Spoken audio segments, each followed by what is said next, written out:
Bienvenidos a La Torá Responde. ¿Cómo están ustedes? Espero que muy bien. Ya estamos compartiendo con todos en vivo, como siempre, desde Kol Shaddai, nuestro canal de YouTube, para todo el mundo a través de internet. Así que gracias damos al Creador por esta oportunidad que nos brinda de poder compartir con todos ustedes. Un tiempo muy especial porque... Digo especial porque La Torá Responde es un tiempo de tratar de unir y disipar a la vez dudas en cuanto a las preguntas, las inquietudes, situaciones que la gente en todo el mundo está viviendo, no solamente a través del estudio de la Biblia, porque muchas veces buscamos la Biblia para tratar de resolver ciertos problemas, no solamente de la parte del estudio y la comprensión espiritual, sino más allá de todo lo que está aconteciendo en el mundo. Así que empezando el programa de hoy, vamos a estar, ya tengo aquí todas las preguntas que nos estuvieron mandando a lo largo de esta semana, algunas quedaron pendientes de la semana anterior. Bueno, vamos a aprovechar el tiempo para empezar a responder las preguntas que nos estuvieron enviando. La primera pregunta que nos hacen desde Cali, Colombia, dice: ¿está bien repartir alimentos en la calle para drogadictos, sabiendo que esto no va a cambiar su estado espiritual? ¿Cómo se podrá ayudar a un drogadicto de una forma mejor, según la Torá? Bueno, hay muchas formas de ayudar. Aquí lo más importante que tenemos que comprender, son dos preguntas, voy a responder la primera. ¿Está bien repartir alimentos en la calle para drogadictos, sabiendo que esto no va a cambiar su estado espiritual? Repartir alimentos y ayudar no solamente a drogadictos, sino a cualquier persona necesitada, sí está bien, porque compartir con aquel que necesita, ya desde ahí, partiendo desde ese acto, ya está totalmente aprobado por la Escritura. Muchas veces el conflicto que se genera en esto, por ejemplo, una persona alcohólica, una persona drogadicta, o que esté atravesando diferentes tipos de problemas con adicciones, es que a veces la gente le da dinero, ¿no? Y dice: estoy alimentando, porque va y se compra más drogas, se compra más alcohol. Darle alimento a la gente que necesita está bien, está muy bien. De hecho, la Biblia, ya desde antaño, se hacía esa práctica, ¿no? Los menesterosos, las personas que estaban a la intemperie, digamos, o los más necesitados, tengan o no tengan un techo, siempre se les ayudó. En la Biblia se puede ver eso también. Entonces, desde ahí, esa pregunta, sí, está muy bien. ¿Somos conscientes que esto no va a cambiar su estado espiritual? Claro, porque acá voy para la segunda pregunta. ¿Cómo se podría ayudar a un drogadicto de una forma mejor según la Torá? Acá lo importante es, número uno, primero que la persona, en este caso, que está luchando con este pecado, con esta falta, con esta adicción, como le queramos llamar, sea consciente. O sea, que entre en conciencia y quiera salir de lo que está sufriendo, ¿no? Porque a veces, haciendo un paréntesis, la gente de afuera está más interesada en el cambio que uno mismo, que el que está atravesando el problema. Entonces, uno puede orar, uno puede interceder, puede apoyar, puede mostrar amor incondicional, puede, no sé, aconsejar, tratar de guiarlo a que busque ayuda profesional, porque la ayuda profesional no está enemistado con la fe, para nada. Los profesionales o los centros de rehabilitación y para que la persona se recupere, cumplen una función importante. Entonces, todo esto obviamente va a suceder si la persona realmente está buscando salir de eso. Ahora, si usted me dice, no, hay mucha gente que está en la droga por la mala vida que está atravesando, por diferentes circunstancias, se metió en la droga. Acá lo más importante, sí, el alimento es importante porque todas las personas necesitamos alimentarnos diario, ¿no? Eso sí es importante, pero digo, el salir de la drogadicción o de cualquier tipo de adicción, ahí tiene que haber una intervención. Nosotros podemos hacer un trabajo de apoyar en el proceso de recuperación, ¿no? En ese viaje que emprende la persona de recuperarse, sin importar lo difícil que pueda ser. Esto puede incluir buscar, dijimos, ayuda profesional, asistir a grupos de apoyo, todo lo que pueda ayudar a que esta persona salga de eso. No es solamente la oración, ¿sí? Uno puede orar por cierta persona que esté atravesando esa situación, pero que nuestros consejos, que nuestro hablar, que nuestra empatía hacia este tipo de situaciones se vea reflejada, clara, palpable, ¿sí? O sea, nosotros no podemos prometer cosas que no podemos cumplir. La importancia de esto está en que si uno se encamina en ayudar a este tipo de personas que están con estas, puede ser drogadicto, puede ser alcohólico, lo que sea, cualquier tipo de situación, sí se puede hacer y está bien, está perfecto. Pero acá lo importante es que la persona interesada, número uno, en salir de eso, tiene que ser él o ella, que salga de esa situación. ¿Por qué? Porque de lo contrario no se puede superar una adicción si uno simplemente está orando. Tiene que haber un seguimiento, tiene que haber consejos, tiene que haber un proceso de acompañar a la persona, por más difícil que sea, ofrecerle el apoyo, el amor incondicional, todo un seguimiento básicamente, ¿sí? Uno puede ayudar a la gente en la calle sin saber con quién está tratando, y está bien desde el acto del amor, del dar, de ayudar, de compartir una bendición con alguien que necesita, ¿no? Eso está muy bien. Ya hablar de alguien que está, por ejemplo, acá usted dice ayudar a un drogadicto de una forma mejor, sí, obviamente estamos hablando de un seguimiento, ¿sí? O sea, el drogadicto o la persona que está atravesando el problema tiene que reconocer con qué está luchando y querer salir. Entonces, cuando la persona quiere salir, desde el apoyo externo que también va a tener, puede sanar y puede restaurar su vida. Sí, hay miles de casos que la gente ha salido de eso, que se restauró. Entonces, la Biblia sí aconseja desde el sacarte el bocado y darle a aquel que necesita, como así también ayudar a aquellos que están atravesando este tipo de problemas como las adicciones, ¿sí? Pero para eso también tiene que haber un entrenamiento. ¿Por qué? Porque si yo digo, bueno, apoyo profesional, seguimiento, constancia, empatía, fuerza, sabiduría, amor incondicional, ¿no? O sea, un montón de cosas, un listado enorme.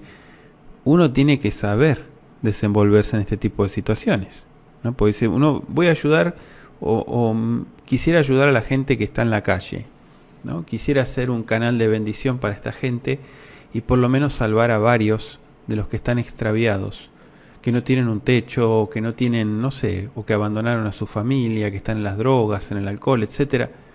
Sí, se puede hacer muchas cosas. Lo importante acá es que uno tenga bien en claro el antes y el después.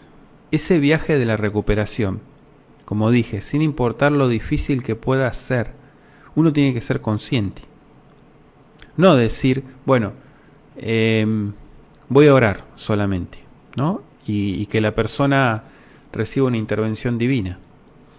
Sí, no digo que no la puede tener una intervención divina, pero acá lo importante, estamos hablando de seguimiento.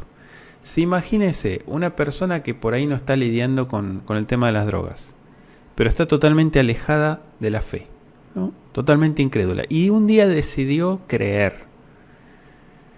Y no sé, por las vueltas de la vida se topó con usted y usted lo está, no sé, discipulando, vamos a usar esa palabra, ¿no? Lo está discipulando, le está brindando los principios, los fundamentos de la fe, para que esa persona empiece a encaminarse y pueda entender lo que está abrazando. Si en eso muchas veces hay tanta oposición, imagínese en este tipo de situaciones como las adicciones. Obviamente, el mundo espiritual del mal, porque también está el del bien, va a impedir a toda costa que esa persona deje eso. Entonces, esa es una de las cosas que uno tiene que estar conscientes, sin caer tampoco en el misticismo extremo, sino decir, bueno, ok, yo voy a ayudar a esta persona, no simplemente con alimentos, ¿no? Que es lo básico, lo fundamental, sino darle un seguimiento, hablarle, aconsejarle, escuchar, porque también no es solo hablar, hay que aprender a escuchar a la persona, porque ahí es donde la persona empieza el proceso de sanación, ¿no? Cuando la gente sabe escucharla. Entonces, y obviamente buscar ayuda profesional, ¿no? Grupos de apoyo, simplemente acompañar. O sea, si dice, bueno, no va a ir a ningún grupo de apoyo, ninguna ayuda profesional, yo voy a hacer el trabajo de darle el seguimiento. Bueno, gran trabajo, pero adelante. Entonces, ese sería el consejo de acuerdo a la Escritura. La Escritura obviamente lo avala totalmente, pero repito, a veces el conflicto que se genera es, bueno, ok, darle de comer no va a cambiar su estado espiritual, no, desde luego que no. Desde luego que no. Lo que va a permitir es que siga con vida. Nada más. Y que se le dé otro día de oportunidad para tomar buenas decisiones. Es solamente eso. Es algo básico. Pero de ahí a que la persona rompa con eso y salga de eso y viva una transformación, eso sí es algo importante. Espero haber dado luz, claridad, y le agradezco mucho por la pregunta que nos comparte para La Torah Responde. Gracias por participar. Muy bien, vamos a la siguiente pregunta. Nos están escribiendo desde Pakistán. Dice, según los primogénitos del burro, ¿por qué se le debía redimir por un cordero y se le debía quebrar la cerviz? Según Éxodo 13:13. Vamos a buscarlo. Dice el verso 13, mas todo primogénito de asno redimirás con un cordero, y si no lo redimes quebrarás su cuello. Asimismo redimirás a todo primogénito de tus hijos. Bueno, y ahí sigue, ¿no? Cuando mañana te pregunte tu hijo diciendo qué es esto, le dirás, Yahweh nos sacó con mano fuerte de Egipto, de la casa de servidumbre. Hablando en el contexto. Pero bueno, básicamente la pregunta que nos hace, ¿por qué se le debía redimir con un cordero y se le debía quebrar la cerviz?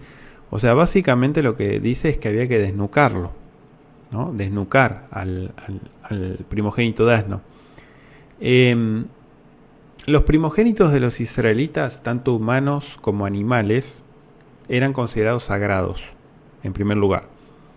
¿Y qué significa eso? Que tenían que ser dedicados a Yahweh, a Elohim. Sin embargo, en el caso de los primogénitos de asno o de burro, como dice aquí, existía una opción. O sea, se les podía redimir con un cordero y eso evitaba que fueran sacrificados.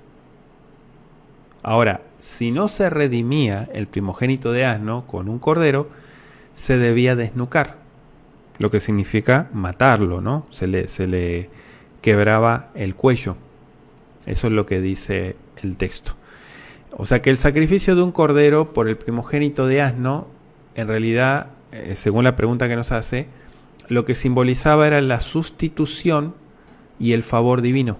O sea, permitiendo que el pueblo de Israel cumpliera con sus obligaciones espirituales.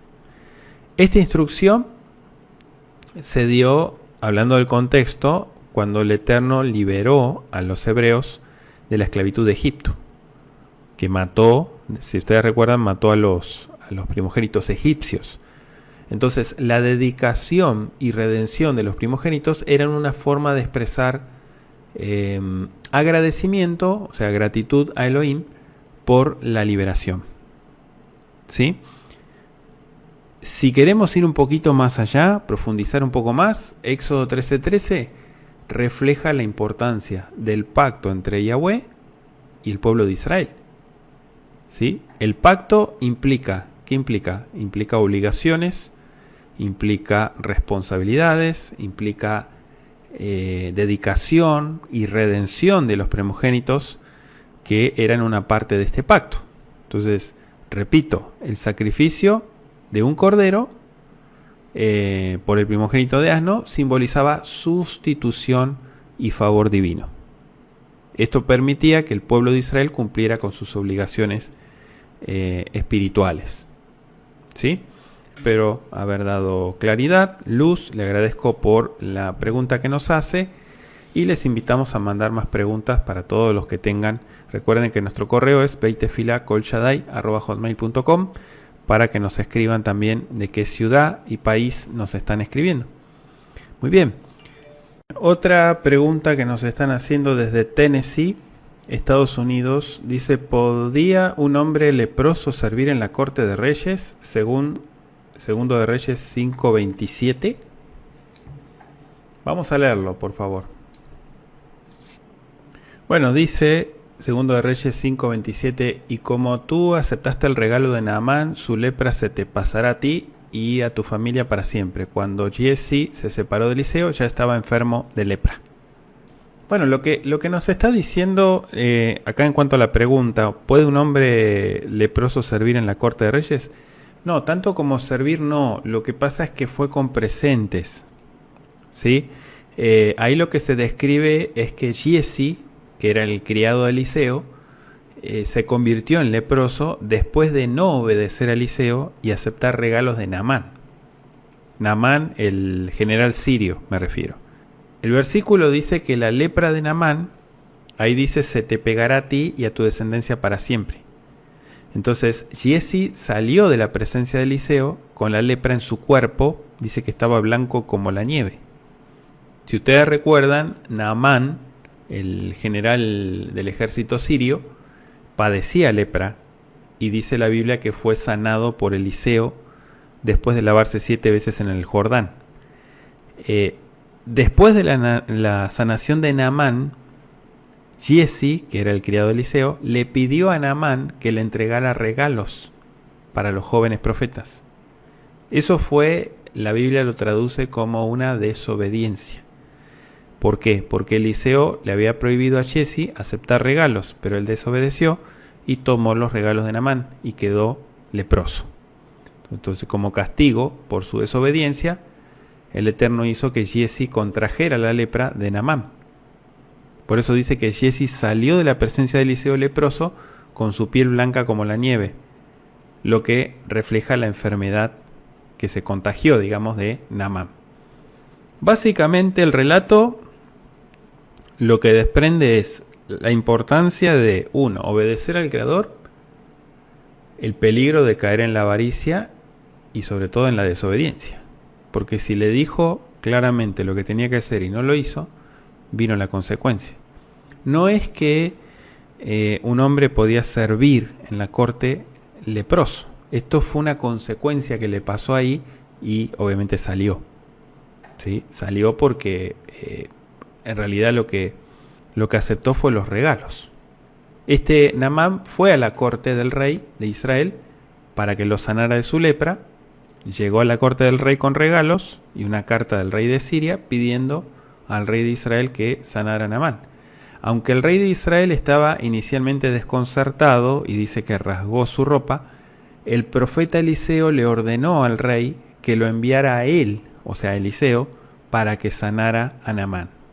Entonces, el otro, obviamente, recibió, por causa de su desobediencia, recibió un castigo. Eso es lo que está explicando.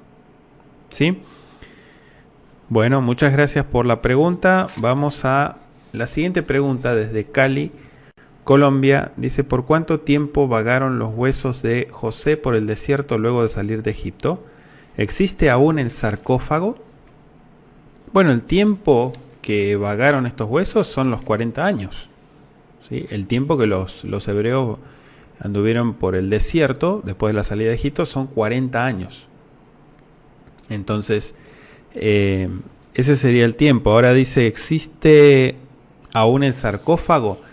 No, o sea, no existe ninguna evidencia arqueológica que confirme, digamos, la existencia de este sarcófago con los huesos de Yosef. Lo que sí menciona la Biblia es que él pidió que sus huesos fueran llevados a la tierra prometida y se cree que están enterrados en Shechem, en Siquem. Pero obviamente no se ha encontrado ningún sarcófago identificado con el suyo, ¿no? Con el de Yosef. A eso me refiero. Él pidió eso y fueron 40 años que vagaron con este sarcófago, ¿sí? Con los huesos. Muy bien, vamos entonces a la siguiente pregunta. Desde Managua, Nicaragua, dicen, ¿qué idiomas se comunicaban con el faraón de Egipto durante la permanencia en Goshen? ¿Conservaron los hebreos un dialecto propio ancestral? Muy bien. Bueno, el idioma en que se comunicaban ellos era el arameo. El arameo era la lengua, te iba a decir, pero el arameo estaba en Mesopotamia. Sí, lo que pasa es que el arameo llegó hasta Egipto incluso. Obviamente no era el idioma principal de Mitzrayim, de Egipto, durante la época faraónica, pero ellos se comunicaban, ¿no? con el arameo, con otras culturas, vamos a decir. ¿Sí? O sea, el arameo tuvo una influencia muy importante en Egipto y todo el resto de Oriente Próximo. Incluso llegó a ser lengua franca en toda la región de Oriente Próximo. O sea, fue impresionante la influencia que tuvo el arameo, no solamente en Egipto, sino en Mesopotamia también. Si bien el arameo no era el idioma principal de Egipto, lo que tuvo es una influencia muy significativa en todo el país, especialmente durante el periodo tardío, y se convirtió en una lengua de comunicación y de comercio. El idioma egipcio antiguo era el idioma, digamos, de la administración, de la cultura dominante, pero el arameo, en este caso de los hebreos, se comunicaban con esa lengua. ¿Sí? Digamos que esa fue la lengua que los llevó a comunicarse con los egipcios, ¿no?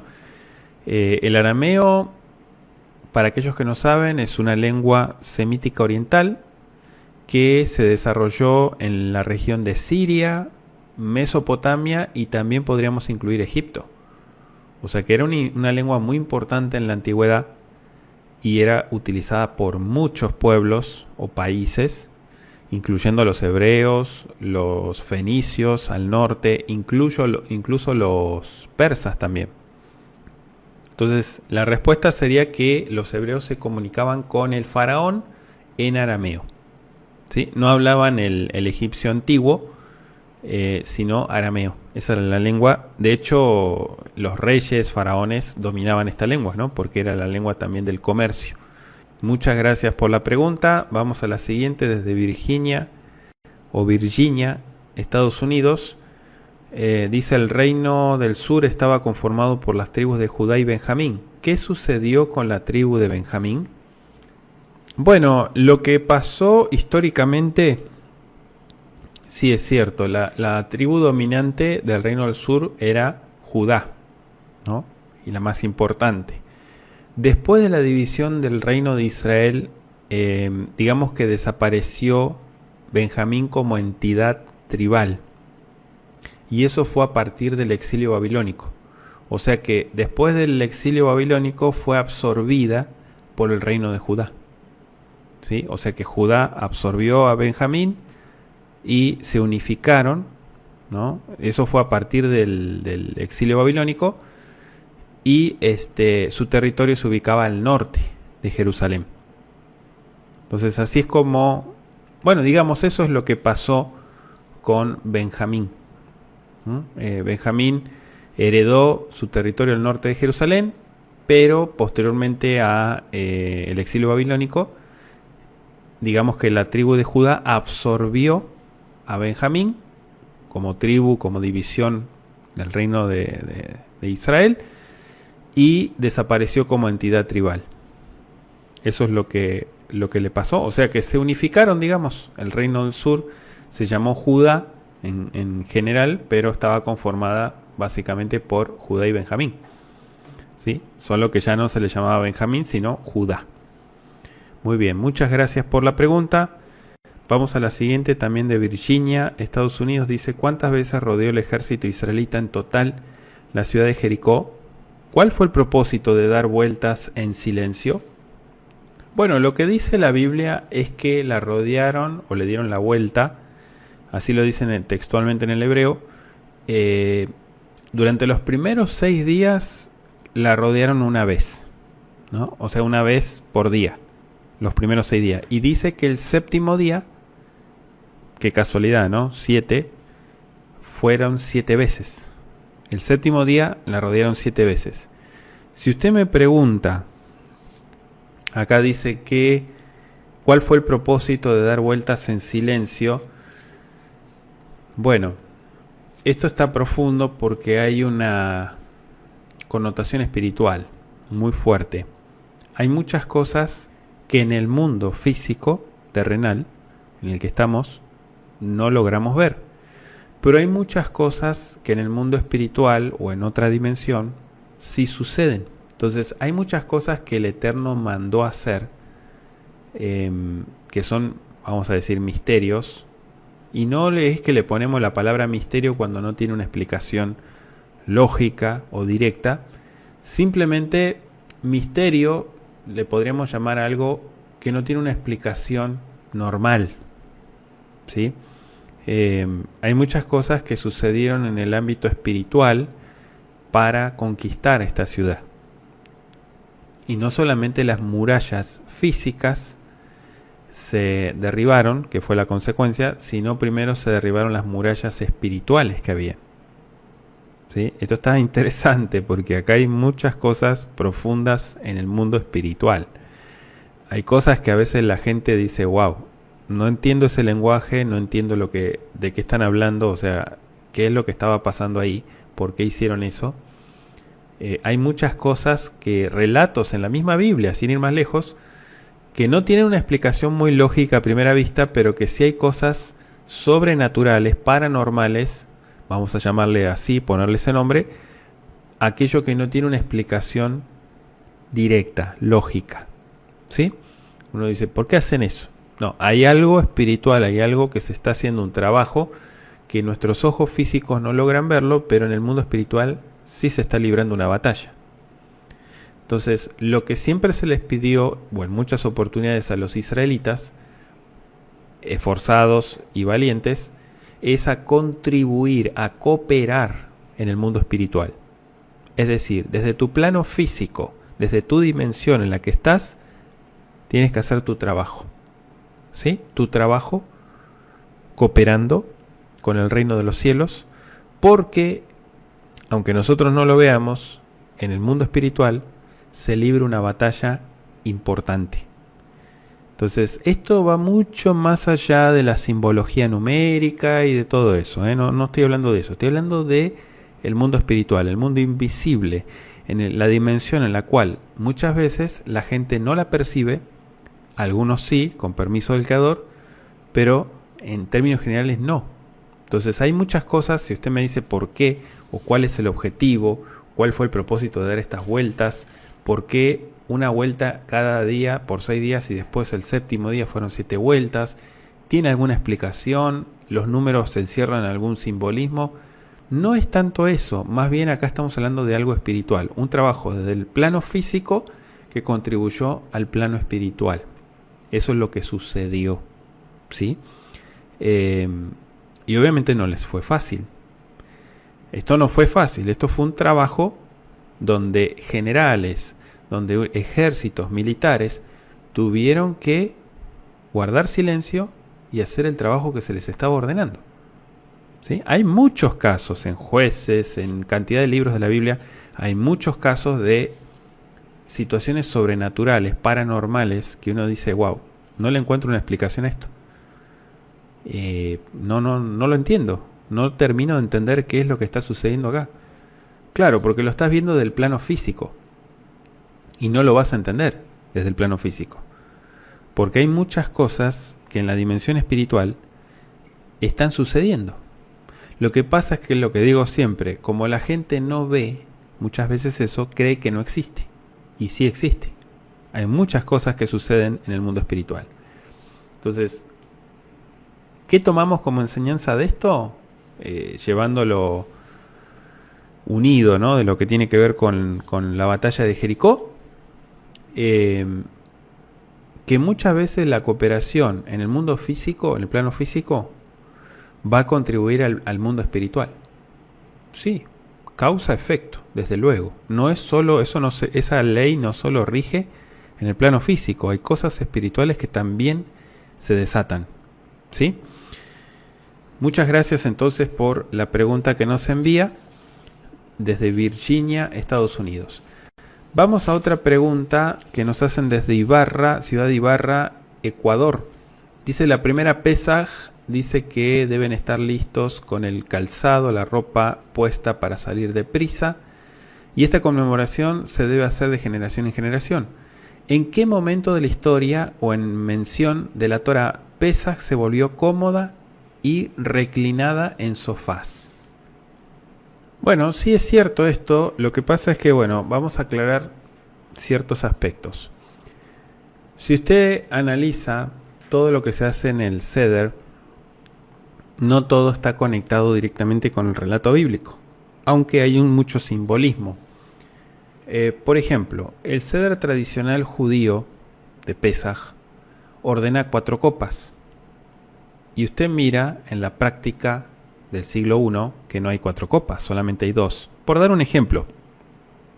Entonces usted dice, ¿cómo llegaron las 4 copas si no hay evidencia de esas 4 copas? Claro, no.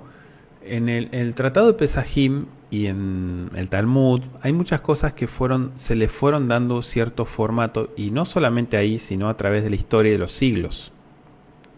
Es como Shabbat, hay cosas que se fueron oficializando, hay cosas que se le fue dando un cierto formato, costumbres, leyes, no solamente referente a estas fiestas, sino a otras, y se determinó hacerlo de esa manera.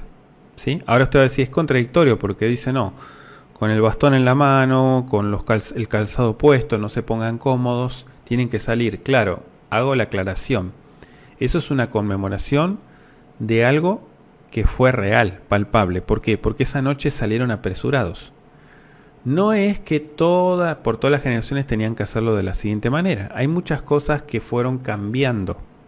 Es decir, fueron cambiando, no sé si perdiendo la esencia, pero hay cosas que se le fue dando otra connotación, como por ejemplo el simbolismo de 4 copas. Cada copa tiene un simbolismo, una explicación, eso desde la visión judía. Ahora, independientemente de eso, hay muchas cosas que no es que sean una afrenta o una falta al Creador, o una falta de respeto a la fiesta y a las leyes ordenadas en la Escritura. ¿Por qué? Porque lo que no tenemos que olvidarnos es que es una conmemoración. Entonces es conmemoración. Es como decir, todas las fiestas son conmemoración, incluso el Shabbat. El Shabbat que conmemora, Seher Lemaaseh Bereshit, recuerdo de la obra de la creación. ¿Estuvimos presentes en la creación? No estuvimos. ¿La vimos con nuestros ojos? No, tampoco. ¿No? Estamos conmemorando algo simbólico de un evento bíblico. Real o no, es fe. Lo estamos conmemorando. Shevitá, reposo, se conecta con y reposó, Vainafash, ¿no? Yom HaShevi. El día 7º cesó de laborar, reposó y descansó. Entonces, hay muchas cosas que obviamente usted va a decir en qué momento de la historia o a quién se le ocurrió hacer esto, de cambiar estas prácticas, y lo que antes era salir o con la ropa puesta, salir apresurado, hoy en día se toma el Seder de Pesaj reclinado en un sofá o en un sillón, Bueno, no sé si tanto como eso, pero hay muchas cosas que sí, no se llevan a cabo hoy en día y fueron teniendo otra simbolismo, connotación, le podríamos llamar, o sea, otro formato. Pero no es que se incurre en falta, ¿eh? No es que se incurre en falta. Yo, por ejemplo, desde la visión talmúdica de las fiestas, yo, por ejemplo, en lo personal no lo comparto. Hay muchas leyes y costumbres talmúdicas de Pesach, de Shavuot, de cualquier fiesta, que yo no las comparto. ¿Por qué no las comparto? Porque son afrentas o abominaciones. No, no. Simplemente porque están desde una perspectiva religiosa judía. Y no me interesa. Entonces, no es que el judaísmo sea enemigo. No, no, no. Es una religión, como cualquier otra religión. Simplemente hay muchas cosas que fueron cambiando y que obviamente ellos, como son, entre comillas, los dueños de la pelota, ellos dicen quién juega y quién no juega, y ellos ponen y sacan y cambian y modifican a su antojo. Entonces eso de alguna manera es contraproducente. ¿Por qué? Porque las leyes que usted las ve desde un versículo del Éxodo y dice de generación en generación observarán esto, al rato la cambiaron o modificaron o fue sufriendo una metamorfosis y se terminó haciendo algo, no sé si tan lejos de lo original, pero modificado. ¿Sí? Esa es la realidad. No hay, si usted me dice cuándo, en qué momento de la historia, no le podría decir exactamente si es el Talmud, porque hay muchas cosas que no son del Talmud. Hay cosas que fueron la misma religión judía, ya sea en la Edad Media, en el Renacimiento o en diferentes épocas de la historia, empezaron a contribuir con cambios, con modificaciones, con tradiciones, con prácticas, celebraciones, leyes, o sea, de todo un poco. Y eso obviamente se fue cambiando, ¿sí? Bueno, muchas gracias por la pregunta que nos envía. Vamos a la siguiente pregunta desde Texas, Estados Unidos. Dice, ¿debemos someternos a todos los gobiernos y autoridad y sus leyes, aunque no sean seguidores del Eterno, según Primera de Pedro 2:13? Vamos a leerlo primero, por favor. Dice, someteos por causa del Eterno a toda autoridad humana, ya sea el rey como autoridad suprema y a los gobernantes como por él enviados para castigar a los que hacen el mal y elogiar a los que hacen el bien. Sí, exactamente. Acá lo que está exhortando la Escritura es a someterse a las autoridades civiles, ya sean reyes, para los países que están todavía con la monarquía, como a gobernantes, presidentes, etcétera, ¿no? Primeros ministros, bueno, por amor al Creador y por el bien común. ¿Qué es lo que se pide en la Biblia? Que se reconozcan que esas autoridades, de alguna manera, independientemente, como dice usted acá, si siguen o no al Eterno, el Eterno les concedió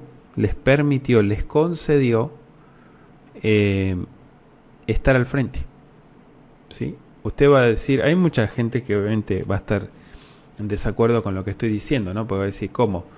Hay países que hay dictadores, gente que mata de hambre a todo el país, o sea, ¿cómo? ¿El Eterno permite eso? ¿Acaso está enojado con el país? Hay muchas cosas que son consecuencia de consecuencia de consecuencia. Y no es que el Eterno no tenga la autoridad o el poder para volar a toda esa gente.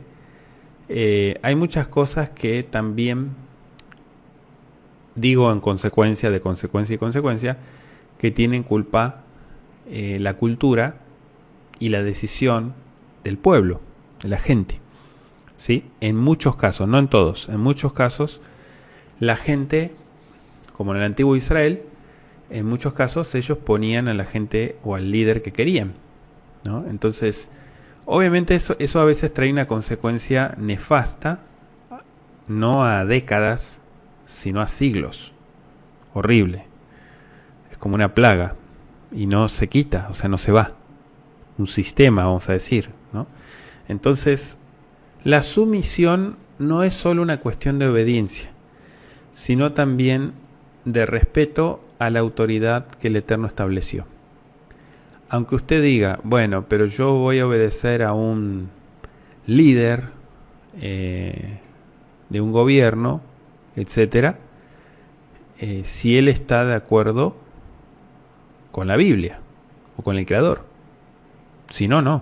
Bueno, las leyes civiles, y hablo en términos general, independientemente del país y de la situación que se viva, están puestas, la Constitución y todo, está puesto para obedecer. Y como ciudadanos, todos tenemos la obligación de cumplir.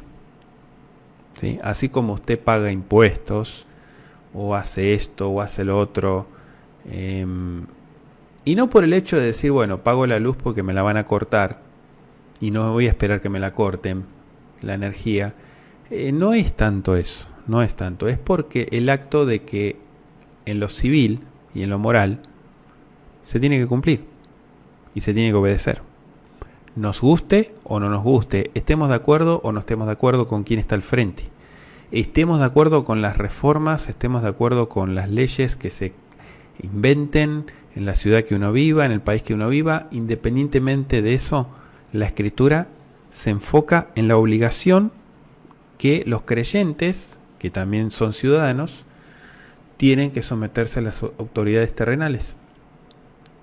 ¿Sí? Porque si no es una anarquía espiritual, o no sé si espiritual, anarquía. Y el Eterno nos llama anarquía. Yo sé que en el antiguo Israel los reyes eran los primeros que tenían que tener una copia de la Torá. Los reyes eran los primeros que tenían que obedecer los mandamientos. Eran los primeros que tenían que dar el ejemplo. Hoy en día no se vive eso. ¿Por qué? Por el galut, por la diáspora, por muchos factores. Pero eso no quita que uno no le dé la importancia que tiene a la sumisión y a la parte que me toca a mí como ciudadano de cumplir y de someterme a las autoridades. ¿Sí? Si no, me voy a vivir a Marte o a Júpiter o a cualquier otro planeta si no estoy de acuerdo con las leyes terrenales. Te va a decir, no, eso es descabellado. Bueno, exactamente, es descabellado. Entonces, esto va de la mano de ¿qué sacamos en limpio de todo esto? La obligación de someterse a las autoridades terrenales. Y acá con esto no quiero hablar de ninguna línea en particular, ni no eso, no tiene nada que ver. ¿Sí? No tiene nada que ver porque obviamente van a saltar algunos diciendo no, pero el país en el que yo vivo son dictadores, o son estos, son lo otro, son peor que el faraón, todo lo que usted quiera. Pero bueno, sí, obviamente, ¿qué es lo que hace la gente si tiene la oportunidad, cuando vive en un país que está en dictadura y todo eso? ¿Qué es lo que hacen? Uno es libre y puede, si quiere y toma la decisión, irse del país. Es así. O sea, si eso realmente te va a hundir, va a buscar uno un poco de aire para respirar, ¿no? Digo en casos extremos. Pero bueno, básicamente se llama a la tolerancia y a la sumisión. Más allá de lo personal y de lo que la ideología que uno tenga. Muy bien, muchas gracias por la pregunta. Vamos a otra pregunta también desde Texas, Estados Unidos. Dice, ¿Yahshua tenía que ser ungido como rey? Miriam en Mateo 26 lo ungió en la cabeza con aceite de nardo puro. ¿Eso cuenta como ungido o no tenía que ser ungido? Vamos a leerlo, por favor. Miriam de Betania, antes de su muerte, lo ungió. La cita está en Mateo 26, versos 6 al 13. Este perfume era de mucho precio, nardo puro, y es un acto de adoración y preparación para su entierro. Este aceite era muy caro, el perfume. La pregunta que nos hace es, ¿Yahshua fue ungido como rey? Sí, porque voy a hacer una aclaración. Acá hay algo de corte espiritual. La unción, el ritual antiguo que señalaba la designación de una persona para un papel especial, se aplicó a Yahshua en diversas ocasiones, porque si ustedes lo miran desde el punto de vista espiritual, ya el bautismo o el tevilá fue una unción. El perfume de Betania también. La unción en el bautismo lo preparó para la obra. Y la unción en Betania simbolizaba su muerte y su sepultura. Además, el título Mashiach, ¿qué significa? Ungido. Viene de Mashach. Y eso enfatiza el papel como rey de la humanidad designado por Yahweh. ¿Sí? O sea, el rey ungido por Elohim. Ahora, en lo político, hago un paréntesis, lo querían entronar como rey, pero por un interés particular desde el punto de vista político. Él se negó eso. Él dijo, no, se equivocaron, muchachos, yo no vine a eso. No vine para eso.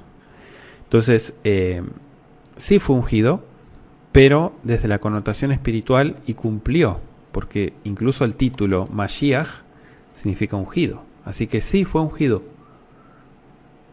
La pregunta es, ¿tenía que ser ungido? Y cumplir el propósito, sí, lo cumplió. No solamente porque le derramaron el perfume de alabastro, ¿no? En esto que anticipaba la muerte y la resurrección de él. Sino ya desde que fue ungido, cuando fue sumergido, que dijo, aquí empieza la obra. Y empezó. O sea, este rey va mucho más allá del rey terrenal, eso es lo que quiero aclarar, del papel del rey terrenal como antiguamente se ungía, no. O sea, esto es el rey por excelencia, el rey de todos los gobiernos y de todos los pueblos y de todo el universo. Muy bien, gracias por su pregunta. Vamos a la siguiente desde Barcelona, España. Dice, ¿qué nos sugiere la Torá de acuerdo a todo lo que está aconteciendo en el mundo como apagones y desastres? Bueno, acá es muy importante aclarar lo siguiente. Y esto como decía al comienzo del programa, la importancia que tiene este tipo de espacios donde la gente está buscando ayuda. La gente está buscando respuestas a muchas cosas que están sucediendo. Hay mucha incertidumbre, hay mucha duda en cuanto a la maniobra de los gobiernos, de muchas situaciones. Y básicamente, yo lo digo siempre, no hay que entrar en pánico. Lo que hay que estar es preparados. ¿Por qué? Porque así como la semana pasada o la anterior que teníamos el programa, una de las preguntas que nos hicieron también sobre la sobrenaturalidad, lo paranormal, muchas cosas que están saliendo por todos lados y la gente dice qué es real, qué no es real, estoy confundido, hay muchos cambios, hay muchas cosas, hay mucha info que está saliendo a la luz. Se está cumpliendo también Mateo 24 porque Yahshua dijo que también parte del exceso de la información lo que iba a traer era confusión. Yo creo que hay que acomodar las ideas, ¿no? La confusión está a la puerta. Entonces lo que hay que hacer es, número uno, primero no perder la shalom. Como creyentes uno tiene que entender que el Creador es quien nos guarda, quien nos sostiene y quien nos da la inteligencia para estar alertas, estar despiertos. Esto que sucedió en España, Portugal, parte de Francia, este apagón importante, independientemente de todo lo que pueda suceder detrás de las cortinas, porque no quiero entrar en eso, desde el punto de la sociedad, nosotros tenemos que estar alertas, atentos.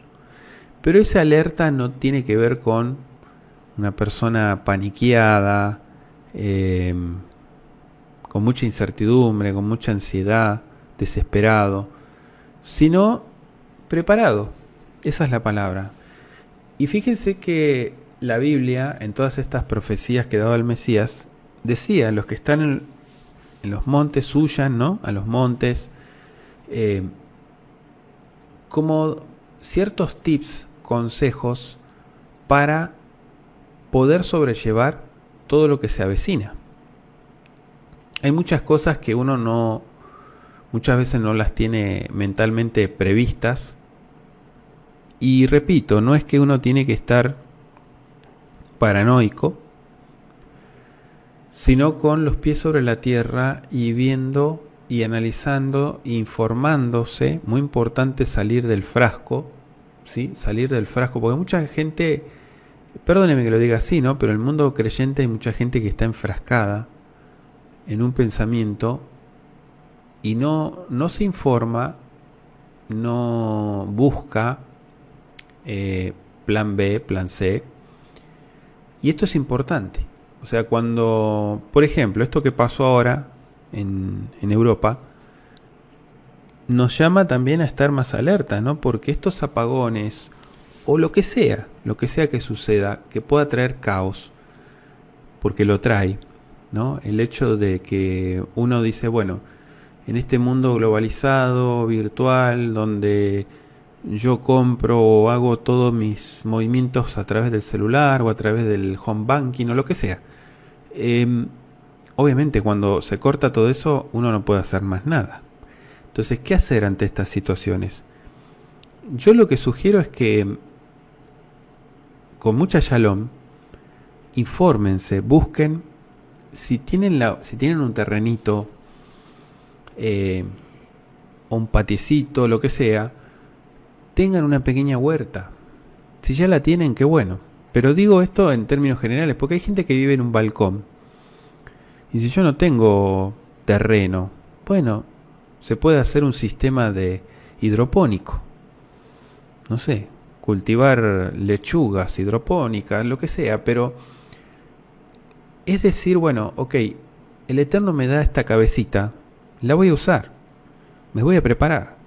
Voy a tener mi mochila con primeros auxilios, con las cosas listas, con agua, con alimentos, y no caer en la compra de pánico, como le llaman, ¿no? Que todo el mundo espera que, no sé, que tiemble un país fuertemente o que pase algo brutal para decir, bueno, voy a comprar por mayor tantas cosas, ¿no? Y parece que se ponen de acuerdo y van todos juntos.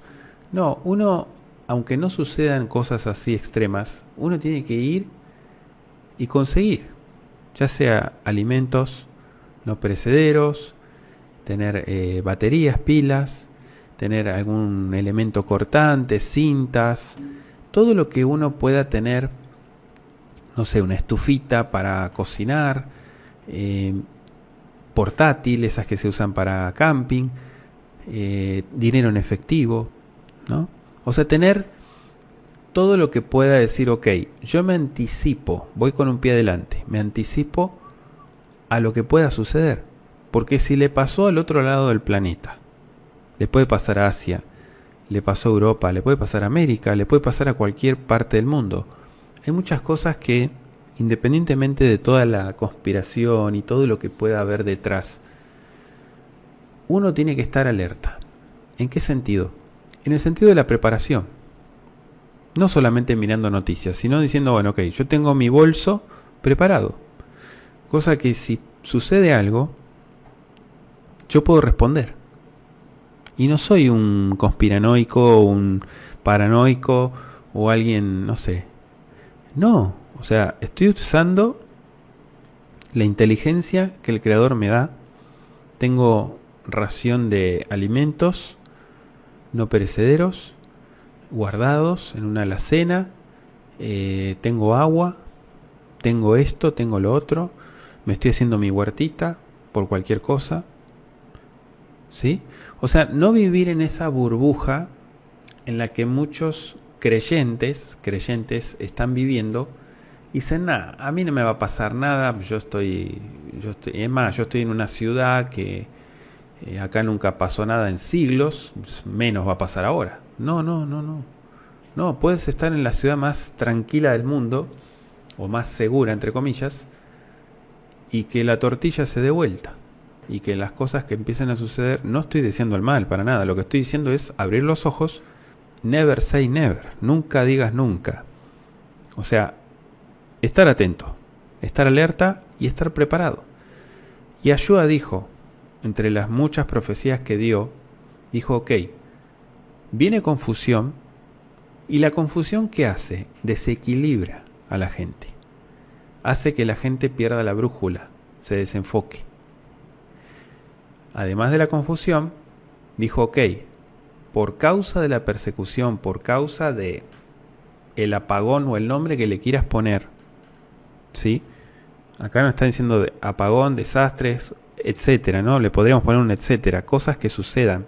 Uno tiene que estar, primero, no perder la shalom. Segundo, aprovechar el tiempo. Si los días son malos, aprovechar el tiempo.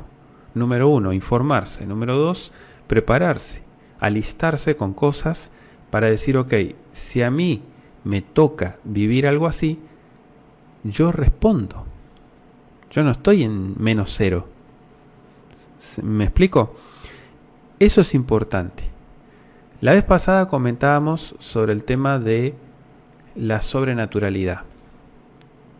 Como así también en el mundo espiritual hay muchas cosas que se están moviendo, hay muchas cosas que se están destapando o descubriendo, que no todas tienen una explicación, pero porque no tengan una explicación no hay que descartarlas.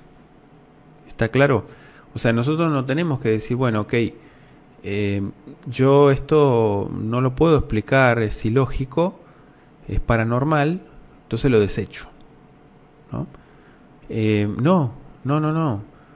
Hay muchas cosas que yo decía la vez pasada, que en esto de destapar información y la revolución de información y de cambios que va a venir sobre el planeta, que ya está viniendo, va a tener muchas consecuencias.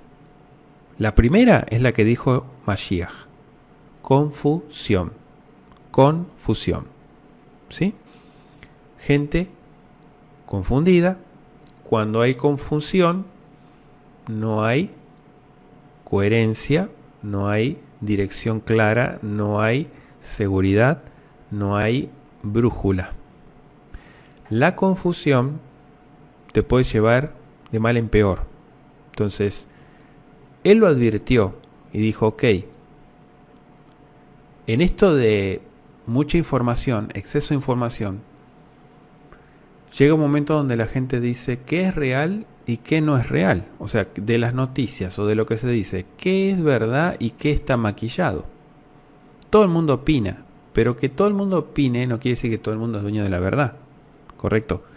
Hay muchas cosas que hay que pasarlas por un filtro, hay que analizarlas. En lo que es el mundo espiritual hay muchas cosas, yo decía, que van a venir cambios drásticos, importantes, de información, que mucha gente va a quedar patas para arriba con esta información. Entonces, ¿qué hacer ante eso? Lo que dije en la respuesta: estar preparados, accionar, tener recursos, ¿sí? Si usted me dice, bueno, desde lo espiritual, sí, desde lo espiritual también hay que tener recursos. Porque no es solamente mirar noticias, informarte, sino es prepararte, tener tu alma, tu mente, tu corazón, tu espíritu preparado para muchas cosas, ¿sí? Esa estabilidad emocional, esa estabilidad espiritual se tiene que cultivar, y no es de la noche a la mañana, hay un trabajo. Entonces todo eso se tiene que hacer urgente. O sea, no es que uno dice, bueno, de acá a 25, 30 años tengo tiempo para prepararme. No, porque las cosas están sucediendo. Y cosas impensables, inimaginables. Mire, si simplemente desde una información que no es la esperada puede cambiar el curso de la historia y de muchas cosas, que la gente quedó desestabilizada y va a quedar más desestabilizada, o sea, ¿qué no será todo esto?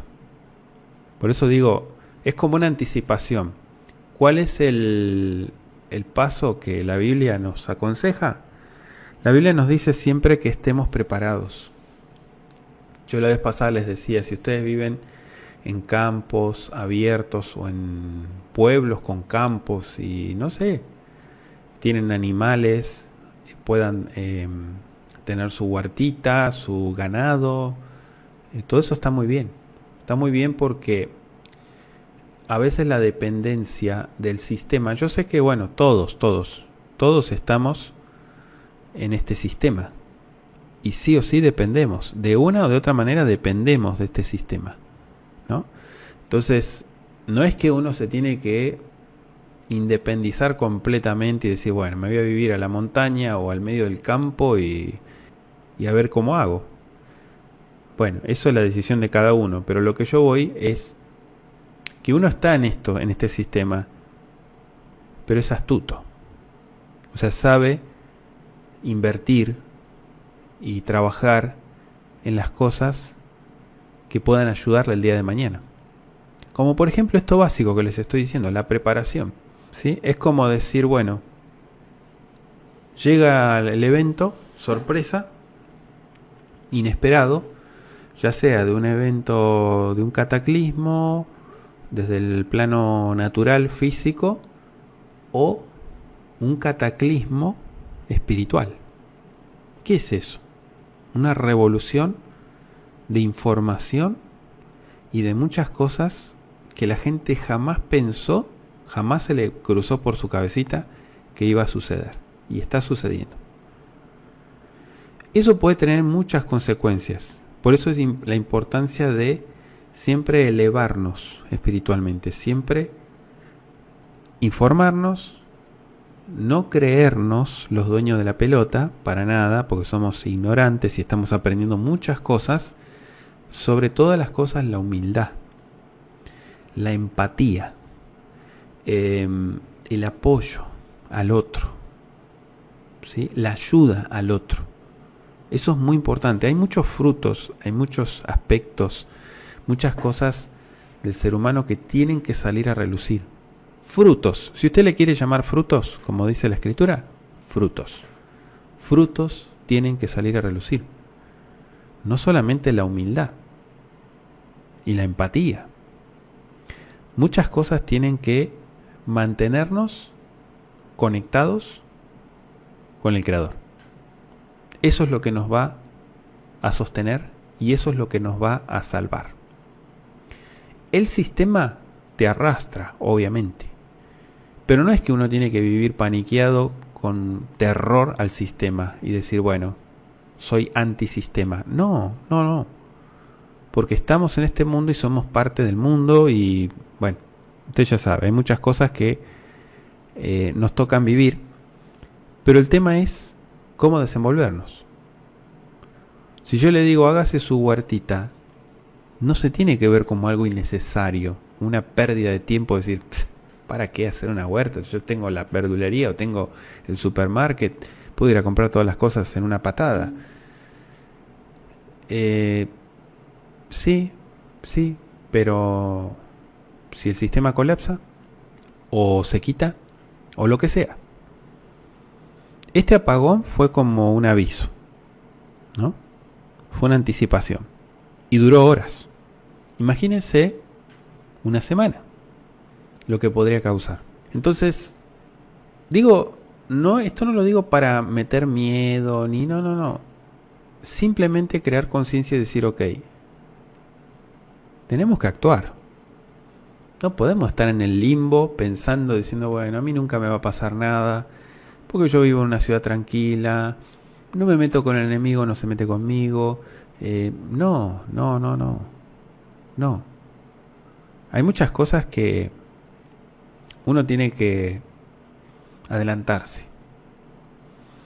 Y la gente que piensa de más y que se adelanta a los hechos es gente astuta, gente inteligente. Es gente que cuando viene la prueba sabe cómo desenvolverse, porque está preparada. ¿Sí? No es nuevo, o sea, imagínese, está pasando algo y la persona apenas está entendiendo a qué se va a enfrentar. ¿Usted cree que tiene tiempo para reaccionar? No, ya no hay tiempo. Entonces, por eso la preparación conservar la calma, la shalom, y mantenerse conectado con el Creador, con lo espiritual, con una mente abierta, flexible a los cambios. ¿Sí? ¿Por qué? Porque hay muchas cosas, y esto lo digo sobre todo para la gente que es muy religiosa, muy enfrascada, muy no me hables de esos temas porque están prohibidos en mi oído escuchar algo así. No hay que ser sectario ni fanático de una idea enfrascada. Hay que tener la mente abierta. Y si la misma Biblia nos habla de cambios y hay muchas cosas que han cambiado del siglo I hasta hoy, van a venir más cambios. Entonces eso uno tiene que ser consciente. La vez pasada yo lo decía en el tema de lo sobrenatural. Todo esto es importante comentarlo porque miren, hay que informar y uno se tiene que informar. También tiene la obligación de buscar información, de asesorarse, de prepararse, porque hay muchas cosas que este mundo está sufriendo. ¿Sí? Entonces, esta sería la sugerencia que las escrituras nos dan: prepararnos, mantener la shalom, mantener la paz, mantenerse conectado con el Creador, cultivar, trabajar y cultivar los frutos. Estos frutos que nos van a mantener, nos van a ayudar a sobrevivir. ¿Sí? Es importante hablar de esto porque muchas veces la gente tiene la incertidumbre, la duda, y busca ayuda. ¿No? Busca ayuda, dice, ¿qué hacer y qué no hacer? ¿O quién me puede aconsejar de qué hacer en esta situación? ¿Qué va a pasar? Bueno, uno no tiene la bola mágica, como dicen, ¿no? Para decir, bueno, pronosticar, va a pasar esto. No. Lejos esté de nosotros eso. Lo que estoy diciendo es, ok, trabajar con lo que uno tiene y levantar la cabecita y mirar un poco más allá y adelantarte a los hechos. Es estar preparado, es estar conscientes que estamos en un mundo de cambio. Por lo tanto, somos parte de este cambio. Muy bien, muchas gracias por la pregunta. Vamos a otra pregunta que nos hacen desde Wisconsin, Estados Unidos. Dice, ¿por qué se difiere el libro de Juan comparado con Mateo y Lucas en cuanto al Seder de Pesaj que celebró Mashiach? Bueno, no sé si ya lo comenté, pero cuando empezamos con el estudio de Yohanan, de Juan, aquí en Kol Shaddai, yo les decía que, bueno, no es que Juan se contradiga literalmente, o sea, en todo lo que en su contenido, pero hay una observación importante. Juan fue escrito muchas décadas después de los evangelios sinópticos. Digamos que es el evangelio de los 4, es el que se escribió último, cuando Yohanan ya estaba muy anciano. Entonces, no es que le falló la memoria a Yohanan y él escribió cosas que no eran, o hubo ciertas diferencias. Pues yo creo que nadie tendría la capacidad de hacer algo así, con una exactitud. Si hay diferencias en las copias, los copistas y las redacciones, puede que se refiera a eso, a la diferencia del tiempo. Cronológicamente hablando, repito, Yohanan se escribió varias décadas más tarde de los sucesos. En cambio, Lucas, Mateo, fueron escritas en ese tiempo. ¿Sí? Esa es la diferencia. Digamos, porque usted aquí está hablando de diferencia. Muy bien. Otra pregunta que nos hacen de Wisconsin, Estados Unidos, dice, ¿qué pasaría si una persona ya en los pactos, por X razón, no puede celebrar una de las 3 fiestas principales? ¿Está condenada porque no pudo celebrar? Bueno, la palabra condenada es muy pesada. ¿Las fiestas qué son? Las fiestas son mandamientos, ¿correcto?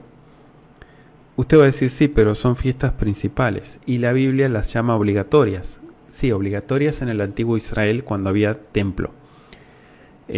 No es que hayan perdido el carácter de obligatorias, de que uno debe presentarse delante del Creador, sobre todo los varones. Por muchas situaciones X, como dice usted, no todo el mundo puede cumplir a rajatabla con los preceptos de la Torá, aunque, como dice usted, esté en los pactos.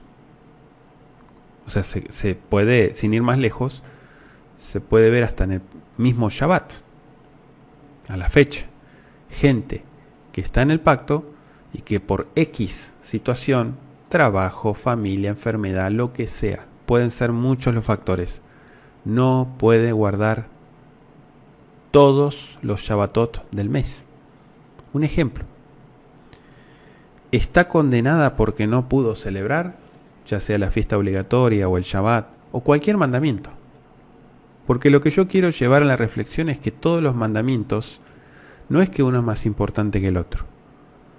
Uno dice, bueno, yo cumplo estos mandamientos, pero todos estos otros no los hice. ¿Estoy condenado por no haber hecho todo eso? La respuesta es no. No.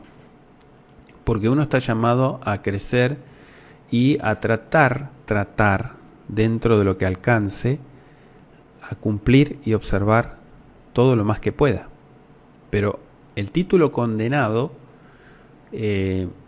si el Eterno no condena a la gente, menos el hombre puede condenar. Digo menos el hombre porque a veces usted sabe que las religiones, las etiquetas religiosas, denominaciones, son muy rápidos para condenar, culpar, criticar, juzgar a la gente que por X situación no pudo guardar el Shabbat, por ejemplo, o una fiesta.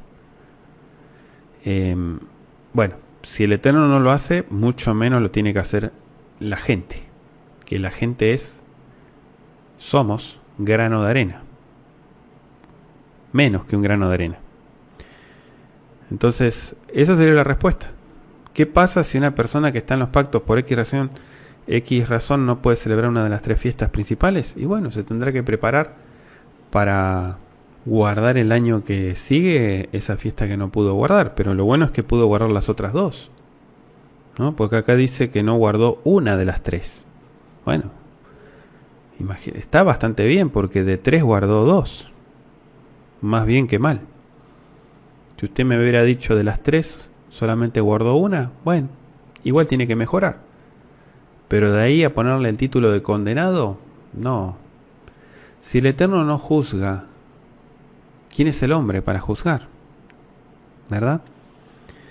Muy bien, vamos entonces a la siguiente pregunta que nos hacen desde Wisconsin, también Estados Unidos. Dice, si la caída de Adán fue indirectamente por causa de su mujer Eva, ¿qué tan culpable es él? Bueno, lo hemos dicho en los estudios que siempre se culpa a la mujer, a Eva, en el incurrimiento del pecado, ¿no? La serpiente le dio a Eva, no le dio a Adán, por lo tanto Adán no es culpable directo. Yo digo que sí. Analicemos. Génesis dice claramente que el Creador le dio la autoridad en primera instancia al hombre. La mujer vino a partir del hombre, ¿correcto? Y ya saben ustedes todo el relato, no lo voy a explicar, ya sabemos el relato cómo fue. Ahora, Adán incurre en esta falta. ¿Cuál es la falta? Comer del fruto prohibido. No es que a Eva lo arrastró al pecado a Adán. No es así.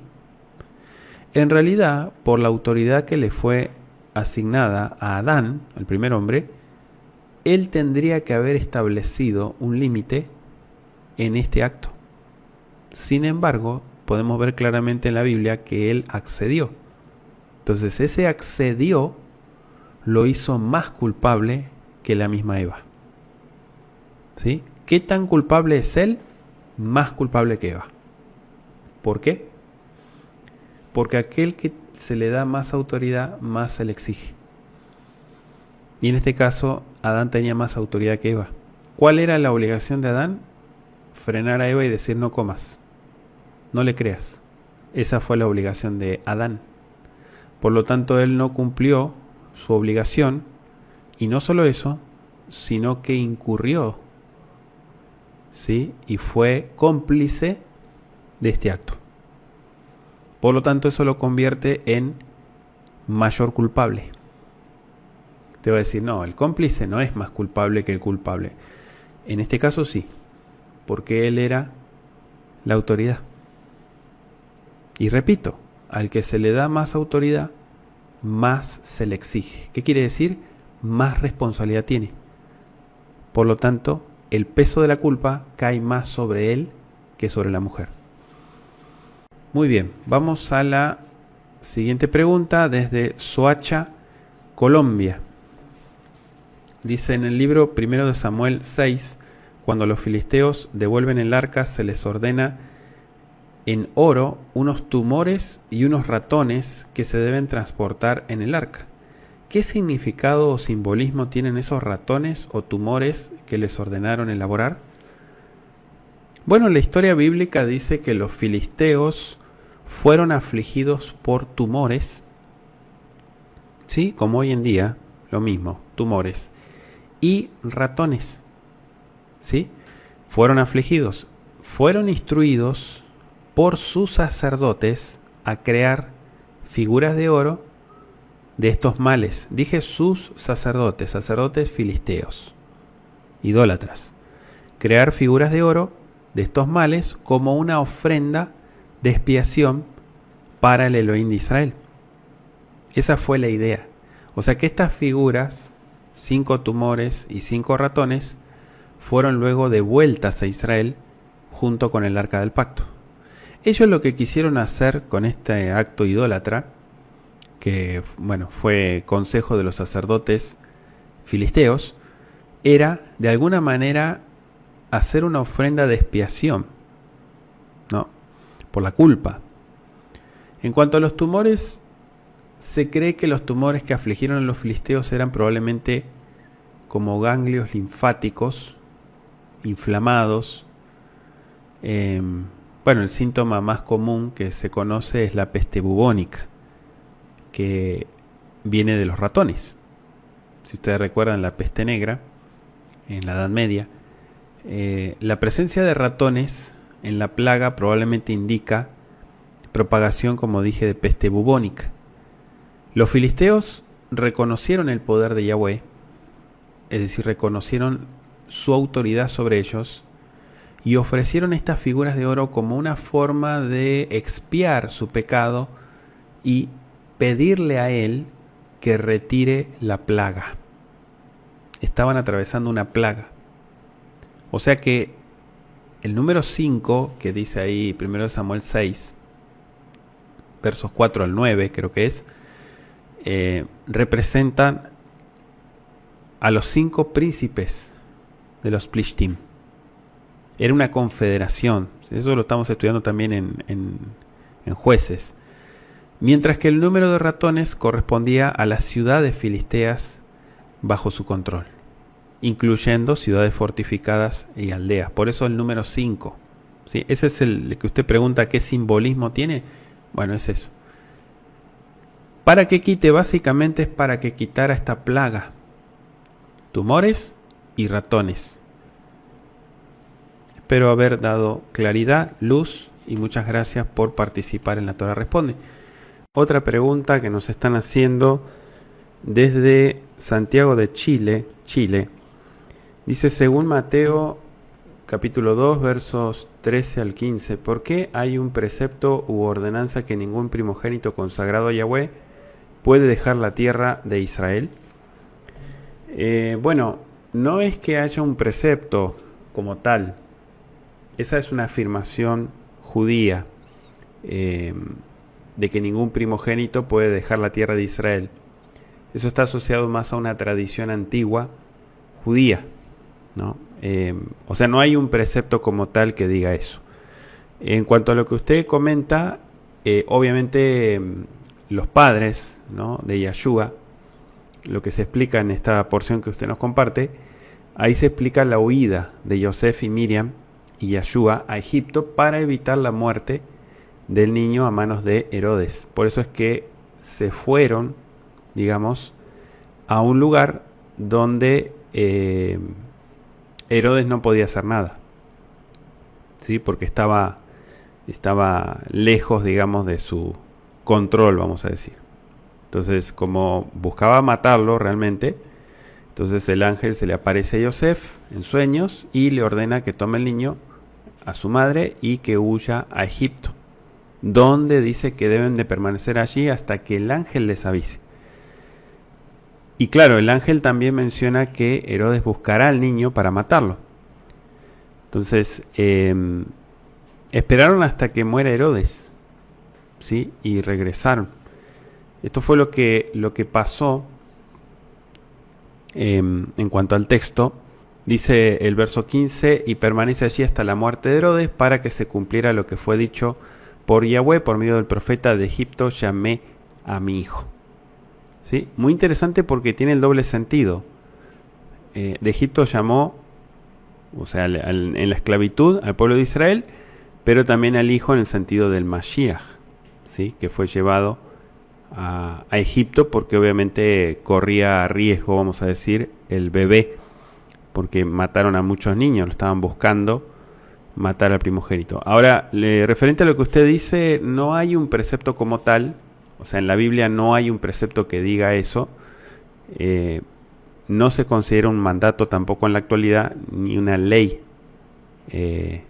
explícita, ¿sí? Lo que sí, en la historia de la plaga de los primogénitos de Mitzrayim, se refuerza esta idea donde el Eterno golpea a los primogénitos de los egipcios para obligar al faraón a liberar a los hebreos.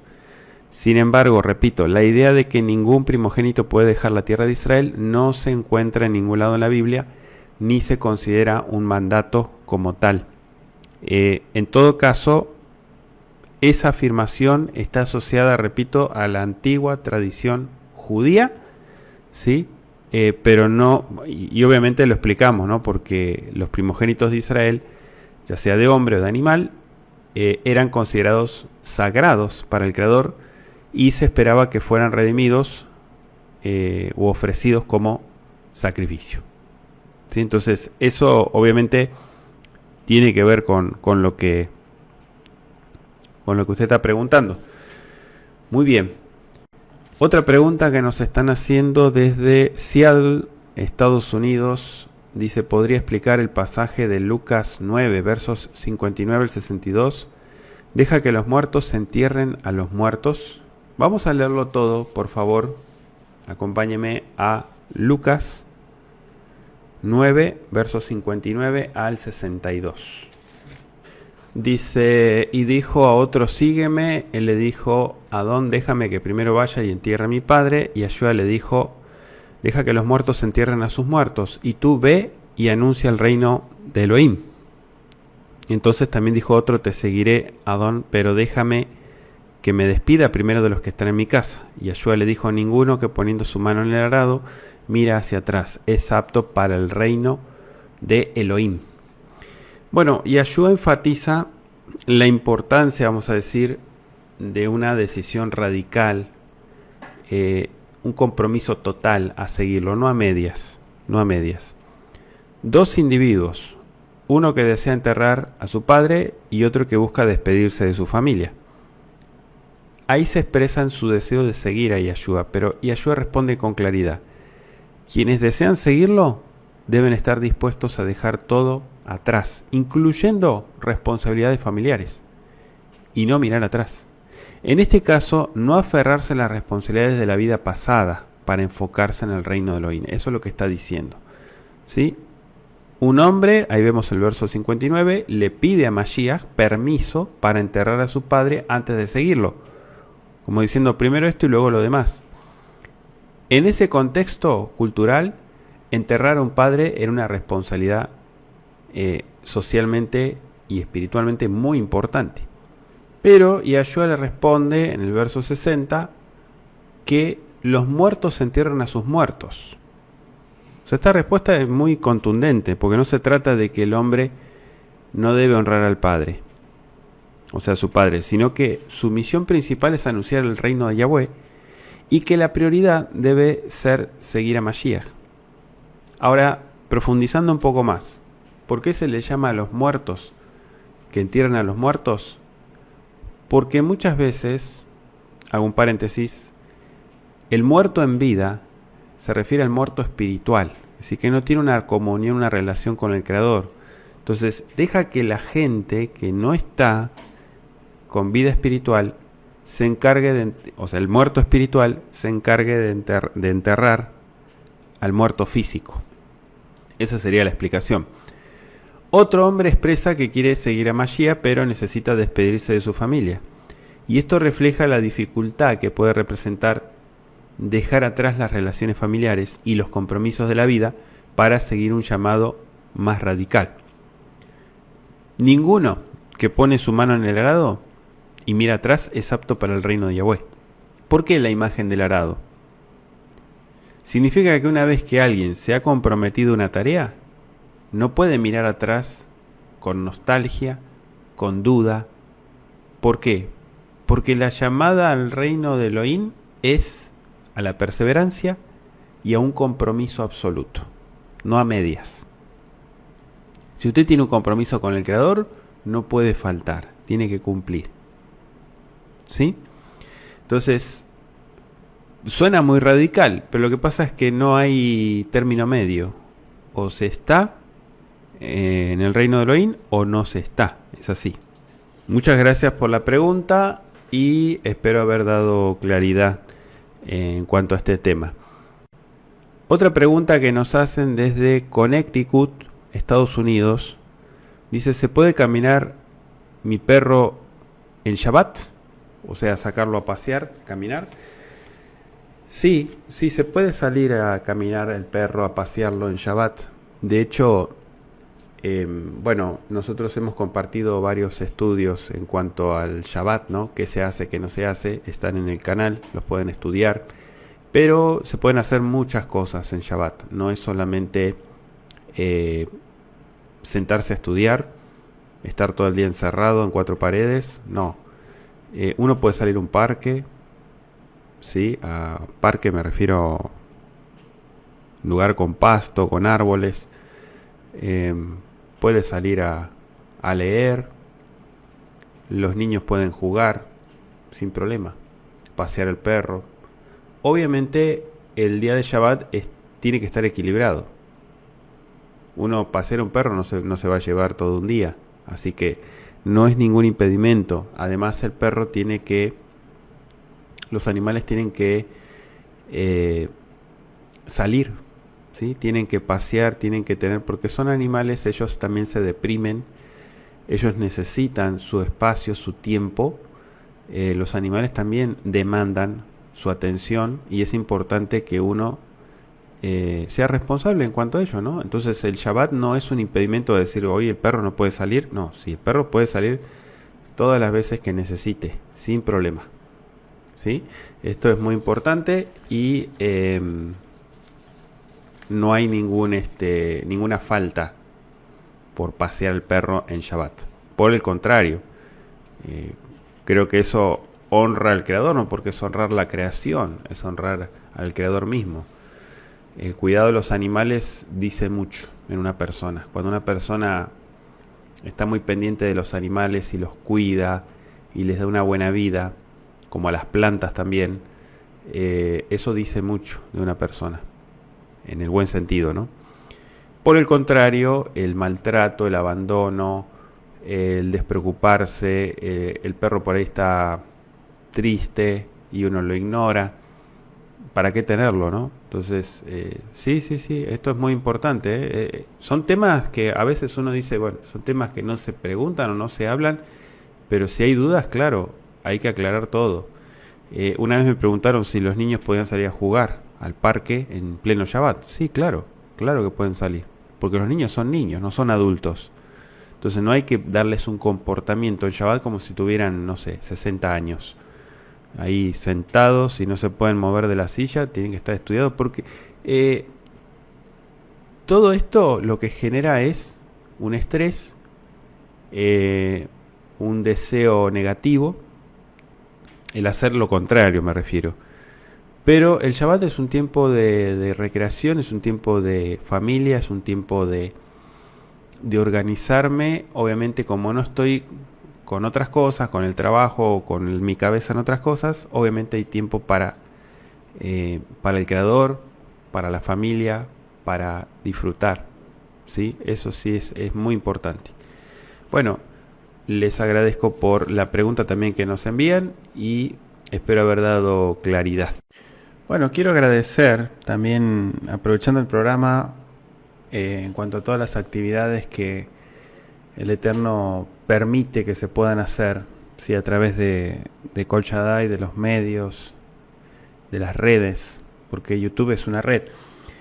Quiero agradecer por todos los que estuvieron orando por mi esposa. Sufrió un accidente en el pie, tiene para rato, está recuperándose, gracias al Creador. Y bueno, quiero agradecer a todos los que estuvieron apoyando con sus oraciones, ¿sí?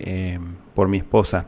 Yo también quiero orar por ustedes, quiero orar por todos los que son parte de Kol Shaddai, que nos siguen semana tras semana, que se conectan a la Torah Responde, que siguen los estudios, que los comparten, que son parte de esta familia.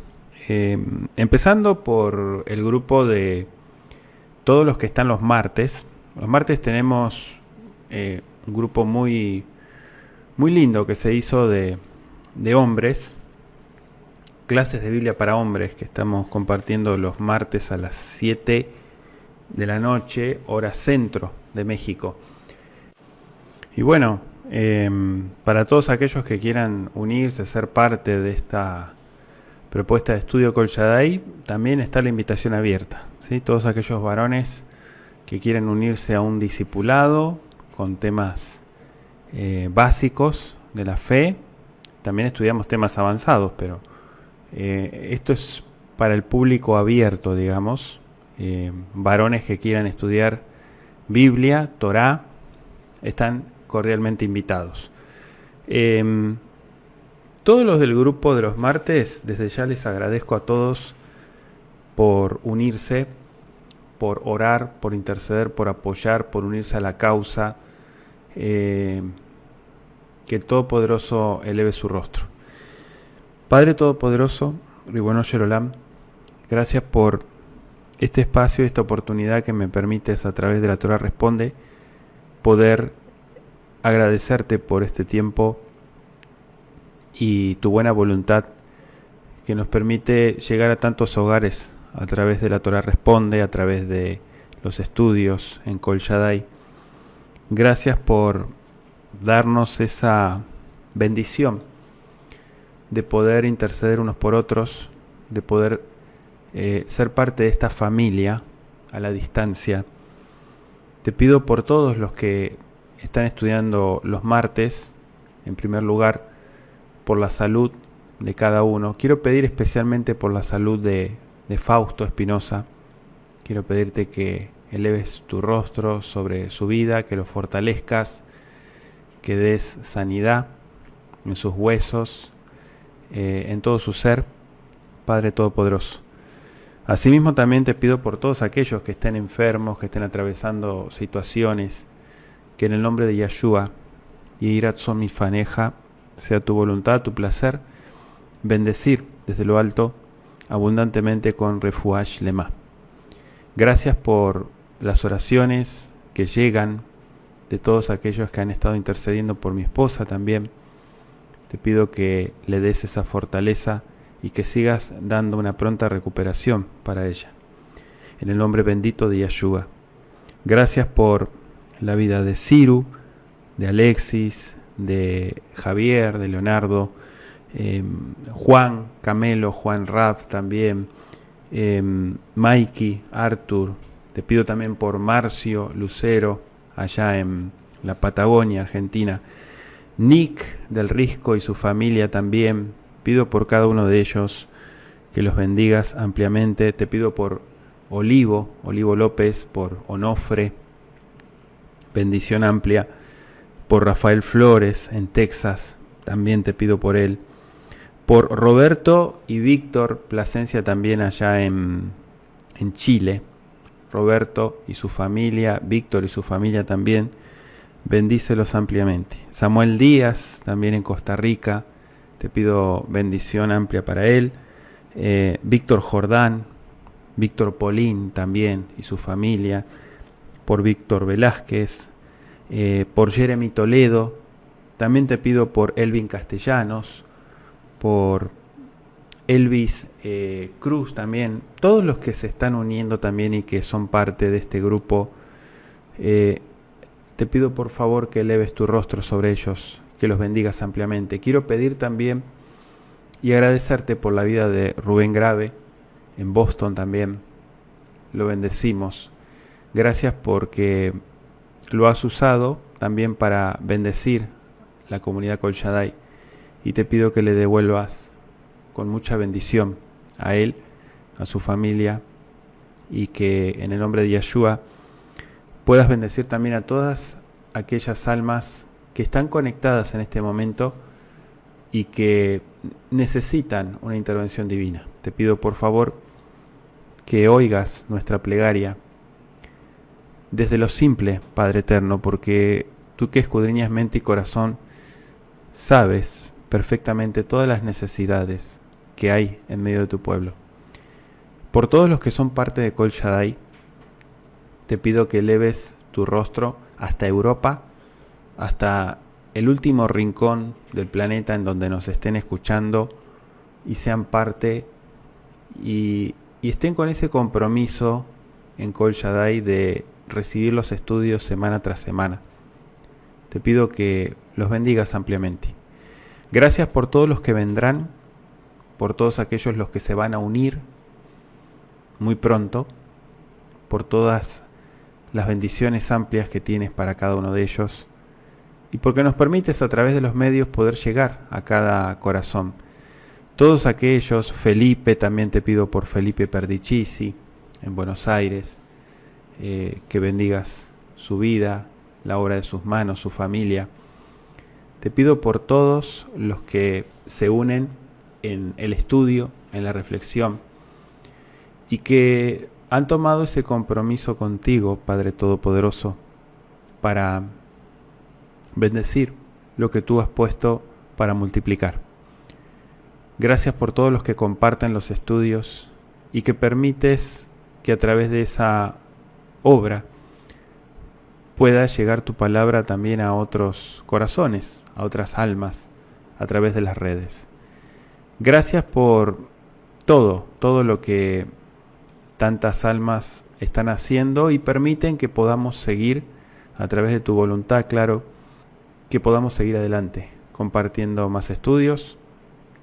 A lo largo ya de tantos años, te pido que eleves tu rostro sobre toda esta comunidad virtual que se encuentra en tantos países, que nos dejan saber, que nos escriben, que nos mandan correos de todas partes del mundo. Bendícelos ampliamente. Si ahora están escuchando, que tu bendición amplia y benevolente sea sobre cada uno de ellos, en el nombre de Yeshua. Siempre lo hacemos en el nombre de Yeshua. Y gracias por esa bendición amplia que nos diste de poder disfrutar este privilegio de pedirte a través de Mashiach. Por todo esto y mucho más, y por los que vendrán, por aquellos que hace rato no vemos, te pedimos que se encuentren bien, que estén con bendición, que puedas bendecir también a todos aquellos que están en España, en Portugal, estos países que estuvieron también sufriendo estos apagones.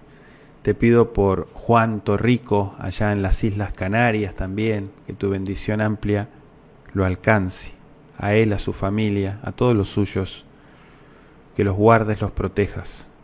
Gracias por conocer a tanta gente y poder darnos esta oportunidad y este privilegio de poder interceder también y pedirte por cada uno de ellos. Gracias porque escuchas nuestra plegaria y porque a través de la fe que nos has regalado y que nos has premiado, podemos llegar a ti. En el nombre de Yeshua, el Mesías. Amén y amén. Me da mucho gusto poder no solamente agradecerle al Creador y pedirle a Él por cada una de las necesidades que hay en el pueblo, sino también que el Todopoderoso permita que este grupo también de los martes, el grupo de la Torah Responde y todos los que se conectan y que se unen a esta propuesta de estudio, podamos ser más, podamos crecer en número, para que esto se multiplique y podamos llegar a más corazones, a más hogares, ¿sí? Que estos medios, la tecnología, las redes y todo lo que tenemos en la actualidad pueda ser un canal de bendición para que mucha gente despierte, mucha gente pueda recibir ayuda, pueda recibir apoyo, pueda recibir fortaleza y sobre todo la sanidad. Así que les agradezco a todos por unirse, estar del otro lado, fielmente siguiéndonos cada semana en los estudios. Para aquellos que nos escuchan en diferido, que estén escuchando la grabación, también enviamos bendición para todos aquellos, no solamente los que estén en vivo, sino los que van a escuchar la grabación, también bendición para ellos.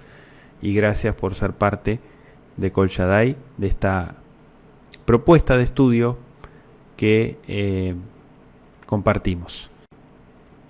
Muy bien, hemos llegado al final de nuestro programa. Les agradezco a todos, como siempre, por mandar sus preguntas, participar en este programa. No olviden escribirnos, si está en sus posibilidades, mandarnos un correo, beitefilacolshaddai@hotmail.com. Nos envía sus preguntas, dudas, inquietudes que tenga en su estudio bíblico y, si está en nuestras posibilidades, poder llevar luz, claridad. Desde ya les agradecemos a todos por sintonizarnos. Recuerden que estamos compartiendo los sábados a partir de las 10:30 hora centro de México. La Torah Responde, un programa de estudio, reflexión, análisis de diferentes temas bíblicos y poder llevar también el consejo de las Escrituras. Muchas gracias a todos por acompañarnos y nos reencontramos en nuestro próximo programa. Hasta la próxima.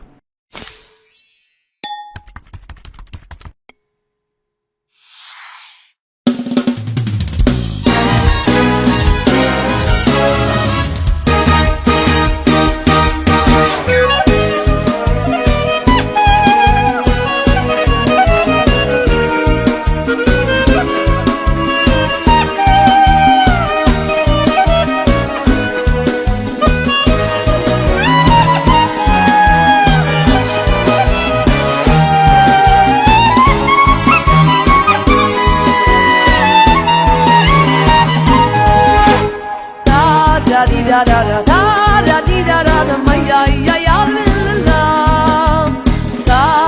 da da da da da da